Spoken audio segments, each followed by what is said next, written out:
Assalamualaikum warahmatullahi wabarakatuh. Selamat datang kembali di channel Radio Story. Masih bersama dengan saya, Mas Alan. Untuk kisah kali ini masih melanjutkan dari kisah yang sebelumnya, yaitu kisah yang berjudul Sinden Pengabdi Setan. Cerita ini ditulis oleh Kak Diuseta.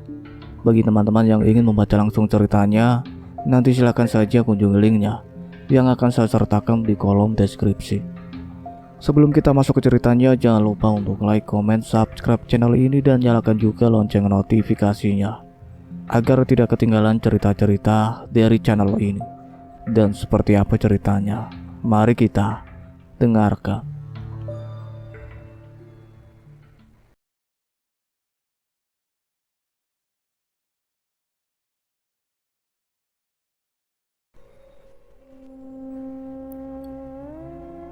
Angin berembus dengan kencang pada malam itu. Secepat mungkin aku kembali ke desa Gendis untuk memastikan kondisi di sana. Suasana terlalu tenang di sana, sepertinya warga sudah mulai beristirahat. Hanya satu tempat yang terlihat masih ada aktivitas saat itu, balai desa. Mungkin warga dan keluarga jenazah masih berjaga di sana untuk menghindari hal yang tidak diinginkan. Beruntung, Mas Jatmiko masih bisa kami temui di sana. Kami segera mengistirahatkan Pak Pram, ayah Gendis di balai desa, agar segera mendapatkan perawatan dari mereka yang masih berada di sana. Pak Pram, apa yang terjadi? Tanya Jatmiko yang masih setengah menahan kantuknya. Nanti akan kami ceritakan. Yang terpenting, di mana Mbah Curip? Tanyaku. Mas Jatmiko melihat ke arah sekitar. Ia menatap ke sebuah tikar yang sudah kosong dengan bekas seseorang yang menidurinya. Tadi Mbak Curip di sini, ucap Jatmiko dengan wajah yang kebingungan. Kita cari Nan, dia pasti merencanakan sesuatu, ucap Cahyo. Jatmiko terlihat bingung melihat kepanikan kami. Kami pun menceritakan tentang kejadian semalam saat Mbah Curip menjadi pengikut sinden pengabdi setan itu dan mencoba membunuh ayah Gendis untuk membuktikan kesetiaannya. Maksudnya, sinden yang mengutuk desa ini bukan hanya Nyai Lindri? Tanya Jatmiko. Benar, kejadian Nyai Lindri berhubungan dengan sejarah kelam desa ini. Sekarang, yang terpenting kita mencari Mbah Curip dulu sebelum ia mencelakai warga desa, balasku. Kami dan beberapa warga yang masih terjaga mengecek setiap rumah di desa. Namun keberadaan Mbah Curip tidak ditemukan. Yang kami bisa saat ini hanyalah meminta warga untuk menutup pintu rapat-rapat dan memberi informasi bila melihat kemunculan Mbah Curip. Aku melihat waktu saat ini menunjukkan pukul 3 pagi. Kami pun memilih untuk istirahat di balai desa sambil berjaga dari hal-hal yang tidak diinginkan. Gendis pun menemani ayahnya yang juga sedang dirawat di balai desa. Pagi datang, warga sudah disibukkan dengan pemakaman jenazah korban kutukan sinden kemarin. Aku mencari informasi apakah ada petunjuk mengenai keberadaan Mbah Curip, namun tak ada satupun warga yang melihatnya. Apa mungkin yang diincar oleh Mbah Curip tidak ada di desa ini? Ucap Cahyo sambil berpikir. Ada benarnya ucapan Cahyo, bisa jadi Mbah Curip merencanakan hal lain. Mas Jatmiko, kira-kira apa ada orang lain yang diincar sinden itu selain warga desa? Tanya aku pada Mas Jatmiko. Mas Jatmiko berpikir sebentar, ia sepertinya teringat akan sesuatu.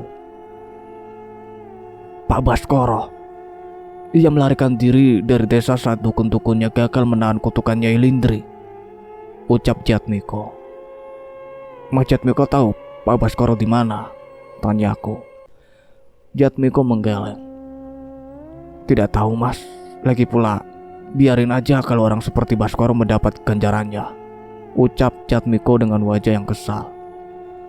Gak begitu Mas, sejahat apapun Baskoro, dia tetap manusia, ucap Cahyo. Dia penyebab ini semua Mas. Seandainya ia tidak memperlakukan Nyai Lindri dengan seperti itu, kutukan ini tidak akan bangkit. Wajah Jatmiko terlihat geram. Kalau Baskoro mati, lalu apa? Apa kutukan ini selesai? Lalu apa yang terjadi dengan roh Baskoro yang tidak tenang? Bagaimana kalau anggota keluarganya menuntut balas dengan ilmu hitam? Ucap Cahyo yang mulai kesal dengan jawaban Jatmiko. Aku mengerti kekesalan Jatmiko dan menahan emosi Cahyo, walaupun sebenarnya tidak ada yang salah dengan apa yang dikatakan oleh Cahyo. Mas Jatmiko, kalau sampai Pak Baskoro mati di tangan setan itu, artinya setan itu menang. Keadaan tidak akan menjadi lebih baik. Percayalah, hukuman dari Yang Maha Kuasa lebih bijak daripada apapun, ucapku. Jatmiko masih terlihat kesal, namun sepertinya ia menerima pendapatku. Kemungkinan dia ada di desa sebelah, desa tempat Sanggar Ki Jaya Talun berada. Dia pasti meminta pertolongan dari dukun-dukun yang pernah bekerja sama dengan Ki Jaya Talun, ucap Jatmiko yang akhirnya jujur. Cahyo pun segera berdiri mengemasi barang-barangnya. Mas, tolong gambarkan kami arah ke desa itu, ucap Cahyo. Saya antar saja mas, saya ambil motor dulu, balas Mas Jatmiko.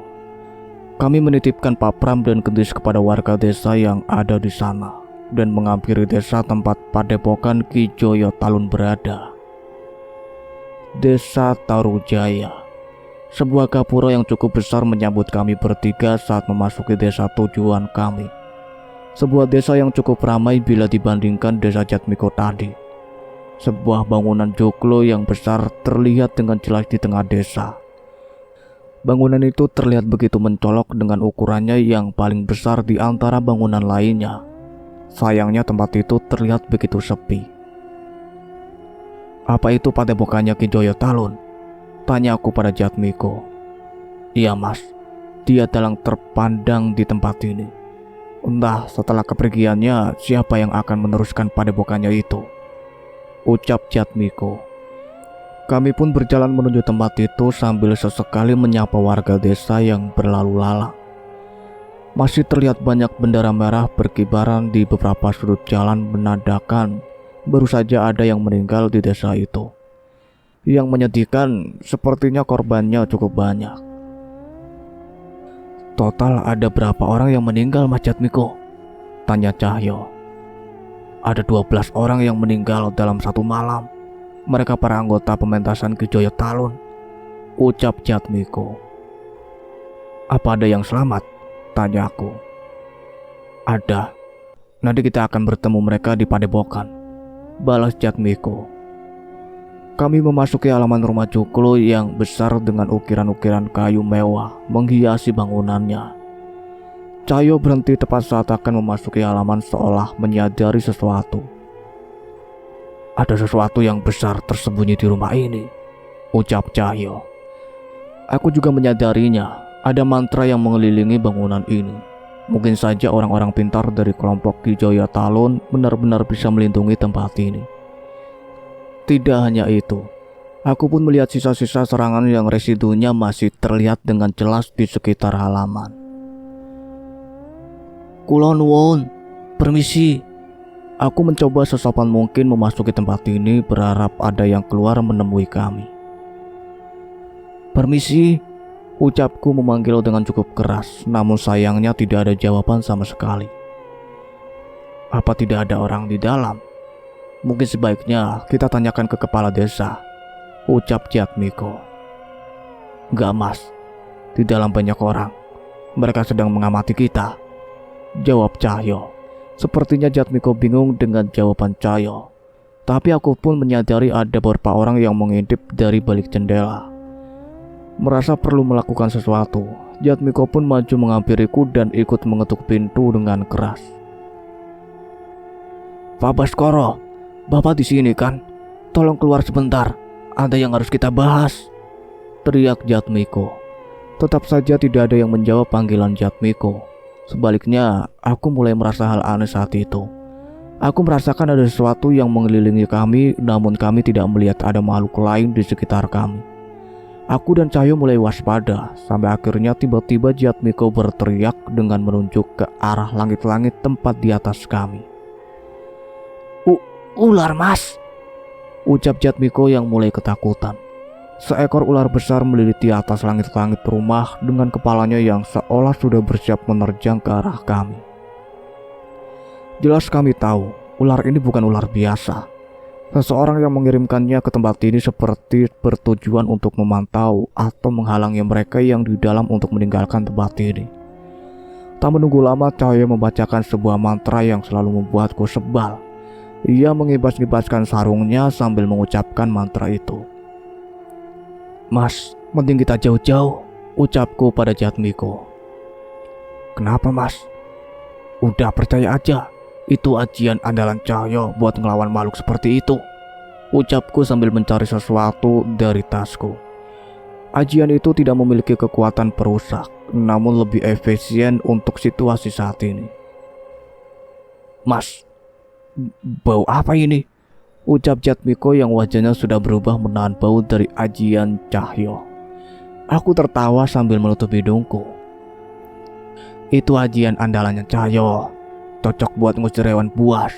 Baunya berubah-ubah. Cocok banget kan sama yang bacain mantranya," jelasku sambil meledek Cahyo.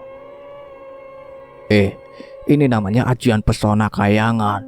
Cuma yang suci dan berhati baik saja yang bisa tahan dengan ajian ini," balas Cahyo membela diri. "Pesona kayangan kepalamu. Kalau kayangan baunya begini, aku tak nungguin di depan aja wis. Tapi memang ajian ini selalu ampuh untuk mengusir hewan buas, terutama kiriman seseorang." Tanpa adanya konfrontasi, si pengirim hewan itu tidak mengambil tindakan yang membahayakan kami. Tidak butuh lama sampai ular besar itu pergi melalui langit-langit bangunan joglo ini hingga menghilang dari pandangan kami. "Tuh kan, ampuh. Kamu juga harus belajar, Nan," ucap Cahyo. "Gak usah, kamu aja," balasku. Saat mengetahui ular itu tidak ada lagi di sekitar rumah ini, tiba-tiba suara kunci pintu kayu terdengar dan seseorang keluar menemui kami. "Mas Jatmiko," seorang pemuda muncul dengan membukakan pintu. "Iya, Mas Sena. Kami mencari Pak Baskoro. Kemungkinan ada seseorang yang berniat mencelakai dia," ucap Jatmiko. "Bacurip ya?" balas seseorang yang ternyata bernama Mas Sena itu. Aku dan Cahyo saling berpandangan. Dia sudah tahu tentang Bacurip. Kami berkesimpulan serangan semalam adalah perbuatan Bacurip yang kesini terlebih dahulu saat kami masih melawan sosok sinden setan itu. Mas Sena menoleh kepada kami dan Mas Jatmiko segera menjelaskan maksud keberadaan kami ke tempat ini. "Benar, Pak Baskoro ada di sini. Tapi masuk dulu," ucap Mas Sena. Kami segera masuk ke dalam pendopo joglo besar itu. Isi bangunannya tertata dengan rapi oleh berbagai instrumen, gamelan, dan peti-peti yang digunakan untuk menyimpan wayang. Dinding-dindingnya pun tak luput dari hiasan yang terbuat dari kulit hewan. Aroma kemenyan tercium dari berbagai sudut tempat ini. Kami memang sudah tahu, sedang ada beberapa orang yang sedang melakukan ritual di rumah ini. Mas Sena mengantarkan kami ke ruangan yang cukup besar di sana. Ada 2 orang dengan pakaian menyerupai dukun dan seorang pria berpakaian rapi dengan wajah yang cemas. Aku menduga dia adalah Pak Baskoro. "Mau apa kalian kemari?"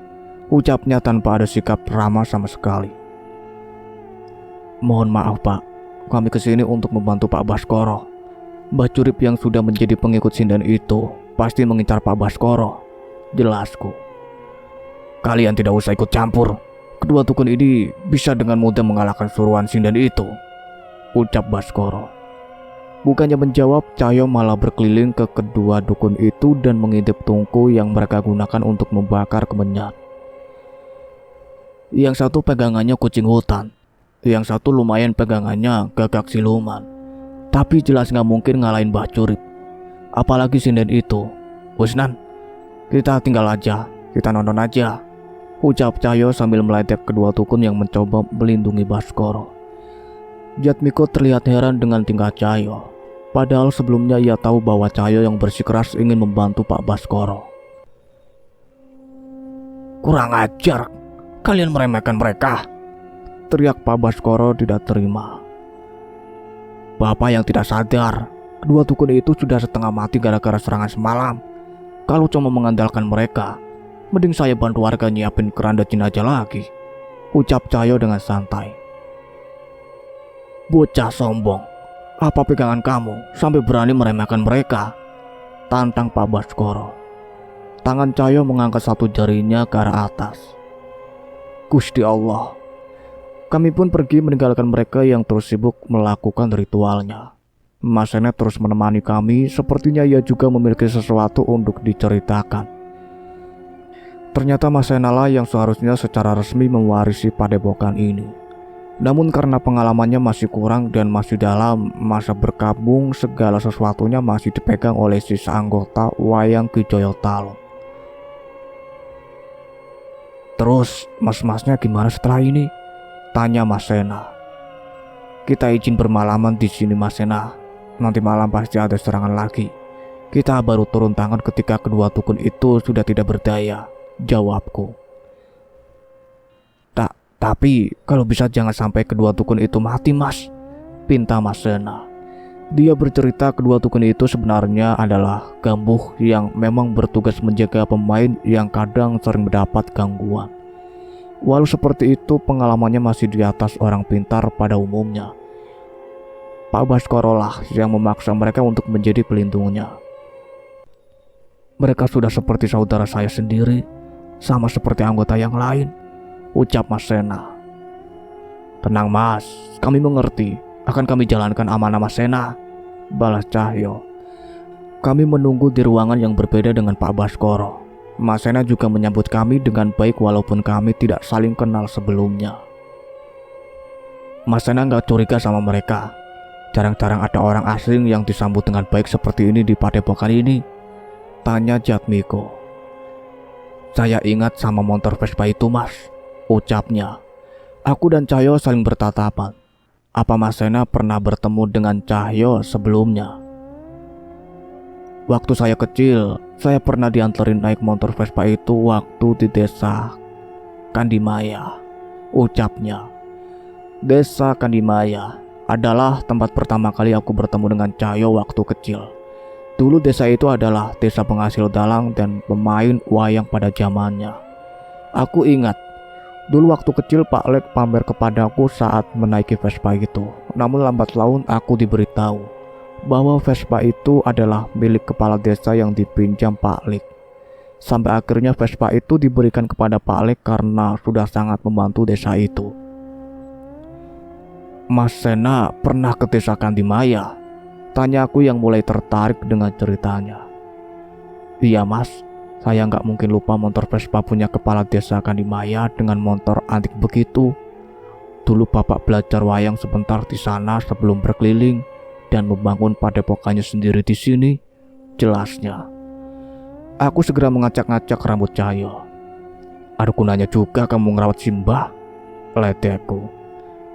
Wih dibilangin, benda milik orang hebat pasti punya pengalaman hebat, jawabnya sambil mengunyah kacang yang disajikan Mas Sena. Dari ucapannya aku tahu bahwa itu adalah ungkapan kekagumannya pada Pak Lek. Hari itu kami habiskan dengan saling bercerita tentang cerita wayang yang ia pelajari dari desa Kandimaya, hingga beberapa adaptasi wayang yang membawa ayahnya Ki Joyo Talun menjadi dalang yang dipandang. Sayangnya ketenarannya membuatnya menjadi gelap mata. Ia memberi istri beberapa sinden hingga mengincar istri sahabatnya Pak Baskoro.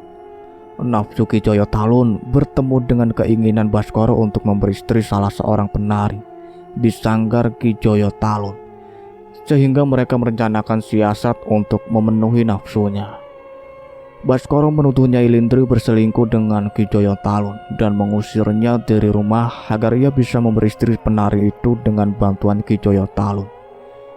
Mas Sena melihat kejadian saat ayahnya berusaha mengajak Nyai Lindri menjadi istrinya, mulai dengan rayuan hingga cara kasar. Namun Nyai Lindri tetap pada pendiriannya. Mas Sena tidak tahu dengan jelas apa yang ayahnya perbuat hingga Nyai Lindri memutuskan untuk bunuh diri. Di satu sisi ia mengutuk perbuatan ayahnya, di satu sisi ia merasa harus menyelesaikan apa yang telah diperbuat oleh ayahnya. Aku jadi ingat kisah tentang Wibisana. Dia memilih jalan yang berbeda dari saudaranya demi kebaikan, ucapku, mencoba menggambarkan apa yang Mas Sena perjuangkan saat ini. Terima kasih Mas, saya tersanjung, jawabnya. Ceritanya gimana, Nan? Kok aku nggak tahu? Tanya Cahyo. Aku pun tertawa dan mencoba menceritakan itu pada Cahyo dibantu oleh Mas Sena, yang lebih mengingat cerita itu lebih detail daripada aku. Hari mulai malam. Kami sudah merasakan kedua dukun yang menjaga Pak Baskoro sudah bersiap dengan semua ilmunya. Kami pun berjaga-jaga menyambut kedatangan Mbah Curip yang sudah menjadi pengikut sinden pengabdi setan itu. Mas Sena sudah memperingatkan warga untuk tidak keluar rumah saat matahari terbenam, sehingga desa terasa begitu sepi. Di tengah keheningan tiba-tiba terdengar dentuman besar dari arah atap rumah. Sesuatu seperti beradu dengan pelindung yang dipasang oleh dukun itu. Mas, itu suara apa? Tanya Jatmiko yang penasaran. Dia mencoba untuk mencari tahu, tapi aku menahannya untuk berdiri. Mas Jatmiko dan Mas Sena, mulai saat ini jangan keluar dari rumah sebelum saya izinkan, ucapku. Memangnya itu apa, Mas? Tanya Jatmiko. Cahyo mengintip dari celah gorden dan bersiap mengambil sarungnya. Banaspati, Mbah Curip benar bukan dukun sembarangan, jawab Cahyo. Kami pun memutuskan untuk keluar ruangan dan pintu depan terlihat sudah terbuka lebar dengan kedua dukun yang berdiri di sana. Pak Baskoro, jangan sekalipun keluar dari bangunan ini, ucap salah seorang dukun itu.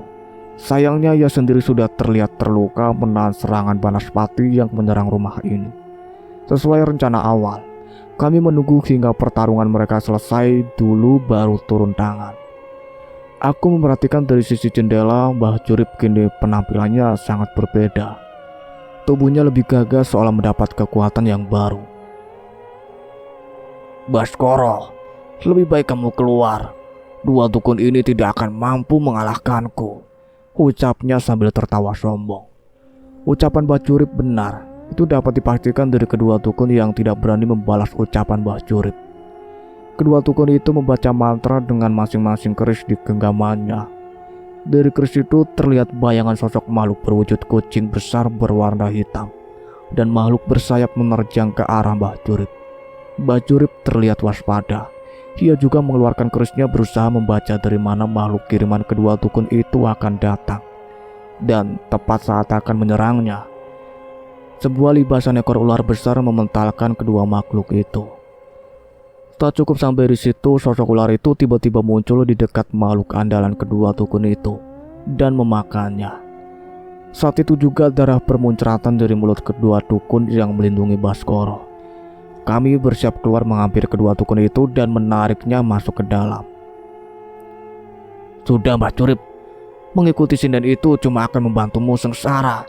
Kembalilah, kami akan melindungimu, ucapku. Dasar bocah, kalian tidak mengerti apa-apa, ucapnya sambil tertawa. Kami sudah tahu, kamu terpaksa jadi pengikut sinden itu agar tidak dibunuh kan? Sudah, Mbah, hentikan sebelum terlambat, ucapku. Mbah Curip malah tersenyum semakin lebar. Tidak ada penyesalan dalam keputusanku.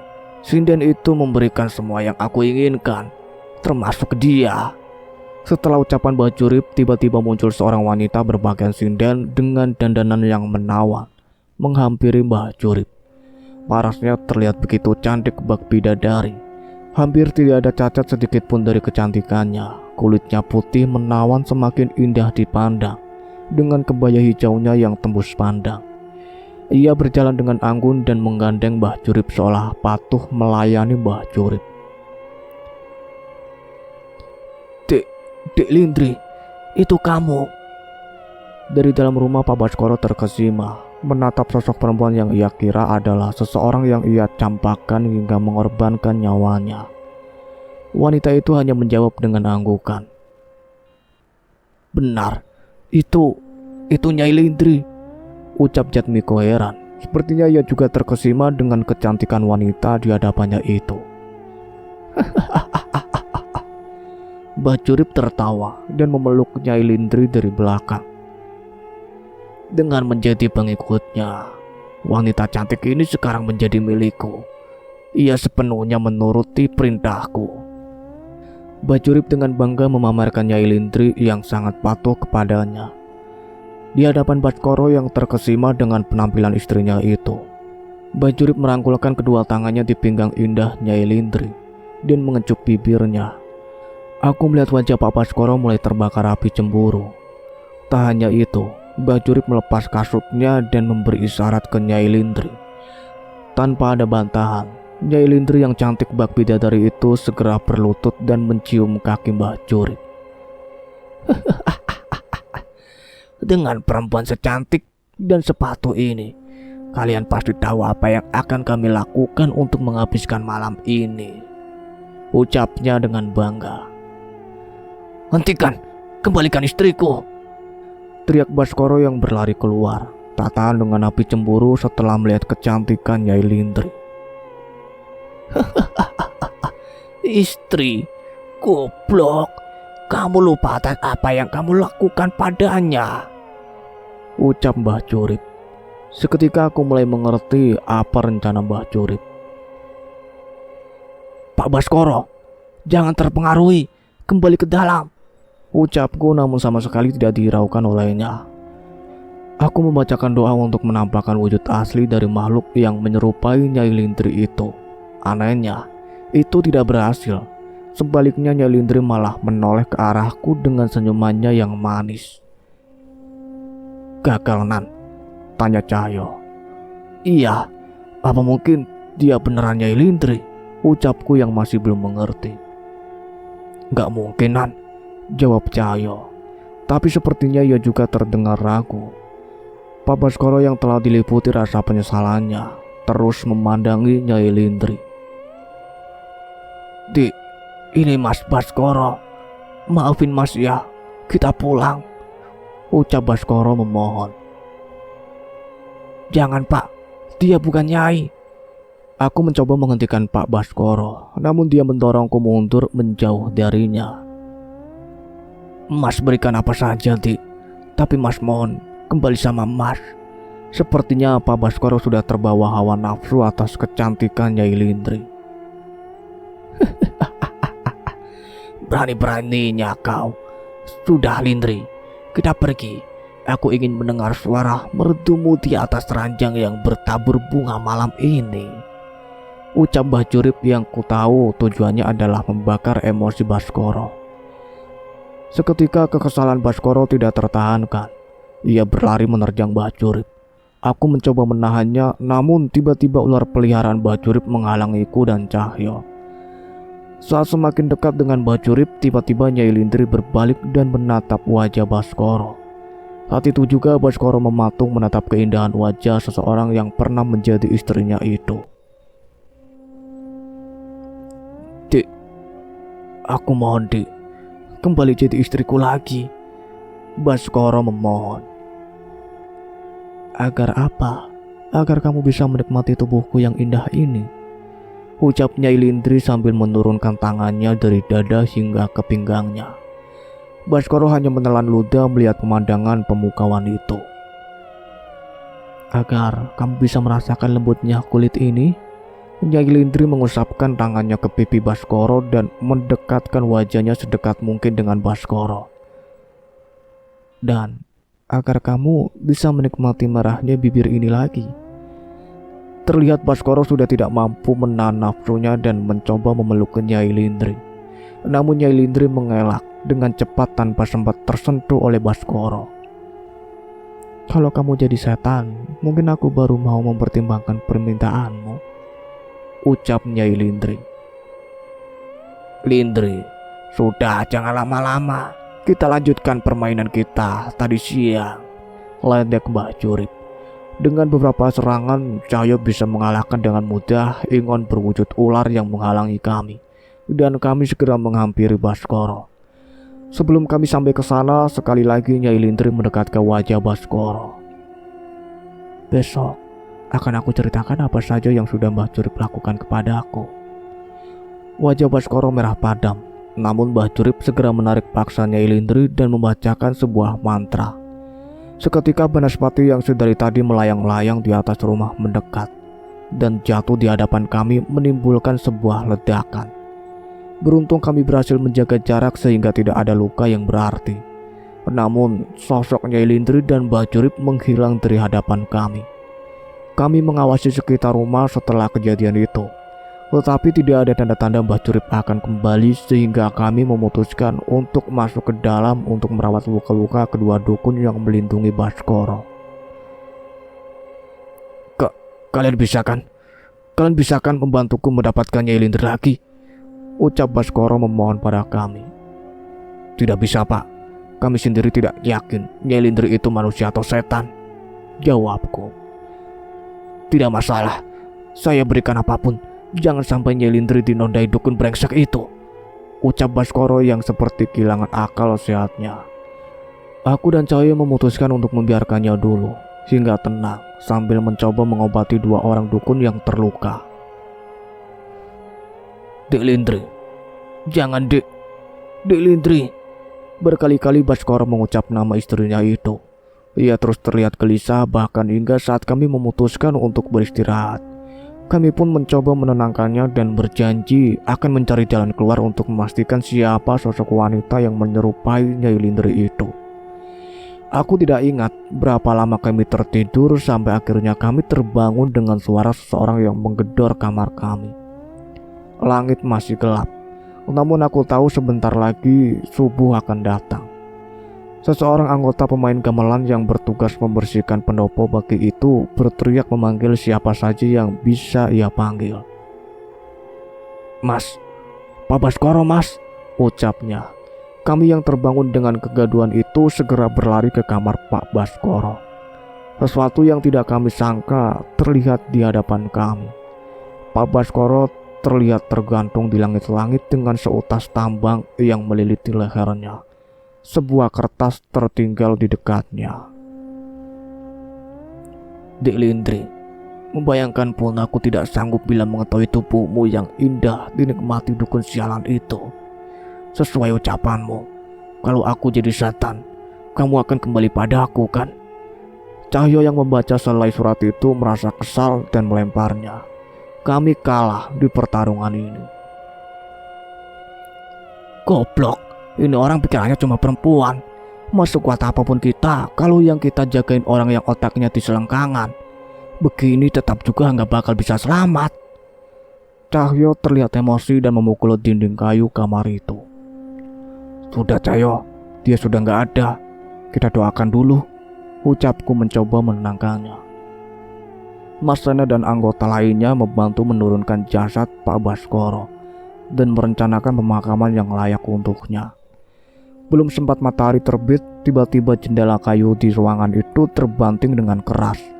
Terdengar suara alunan suara sinden yang menyanyi di bawah gelapnya langit itu. Itu pemandangan yang mengerikan. Sinden berwajah mengerikan yang kami lihat di pendopo dekat desa Kedis memimpin beberapa roh wanita dengan dandanan seperti sinden. Namun sebagian sudah berkeriput dan tak jarang wajahnya sudah menghitam seperti jasad yang sedang berjalan. Salah satu di antara mereka adalah Nyai Lindri yang datang ke tempat ini semalam. Ia berdiri di sebelah sinden yang memimpin itu. Mereka berdiri di sana dengan tersenyum seolah merayakan kematian Baskoro. Duk, satu dendammu pada laki-laki biadab itu sudah terbalaskan. Kini kita tuntaskan dendam kita pada warga desamu, ucap salah seorang sinden yang memimpin itu. Nyai Lindri sedikit menekukkan kakinya menunduk memberi hormat pada sinden itu. Setelahnya mereka memalingkan badan dan pergi dari penglihatan kami. Mas Danan, bagaimana ini? Kami bisa mati, ucap Jatmiko ketakutan. Tenang mas, kita cari cara untuk menghentikan sinden itu, ucapku mencoba menenangkan Jatmiko. Tapi kita belum tahu cara menangkal tembang sinden yang hampir membunuh kita kemarin, tambah Cahyo yang juga terlihat khawatir. Mendengar perbincangan kami, Mas Sena mendekat. Mas Danan, Mas Cahyo, ada yang mau saya ceritakan, ucap Mas Sena. Kami mengalihkan perhatian pada Mas Sena. Ia mengatakan mungkin ada sesuatu yang bisa membantu kami mengalahkan sinden itu. keluarga kami memiliki pusaka yang mungkin bisa menahan tembang iblis sinden pengabdi setan itu, ucap Mas Sena.